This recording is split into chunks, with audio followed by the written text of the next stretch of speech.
Hi అండి. అందరూ బాగున్నారా? ఎలా ఉన్నారండి? మేము చాన్నాళ్ళ తర్వాత మీ ముందుకు వస్తుందండి వీడియో. మాకు కుదరక వీడియోలు పెట్టలేదండి మేము. మా పిల్లలు డబుల్ కా మీఠా అడిగారండి. నాకైతే రాదు. నేను ఇప్పుడు నేర్చుకొని మా పిల్లలకు నేను చేస్తున్నానండి డబుల్ కా మీఠా. 4 బ్రెడ్ ముక్కలు తీసుకొని ముక్కలుగా కట్ చేసుకోవాలి. ఆయిల్ వేసుకొని ఆయిల్లో ఫ్రై చేసుకోవాలండి. ఫ్రై చేసుకున్న తర్వాత 1 కప్పు పంచదారకి 2 కప్పులు వాటర్ పోసుకోవాలి. వాటర్ కొంచెం మరిగిన తర్వాత దాంట్లో కొంచెం ఫుడ్ కలర్ వేసుకోవాలి.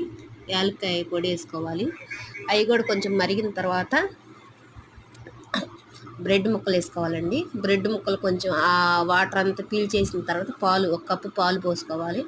ఆ పాలు కూడా బాగా మరిగిపోయి దానికి పట్టేసిన తర్వాత జీడిపప్పు ఫ్రై చేసుకొని ఉండి పైన చల్లుకోవాలండి.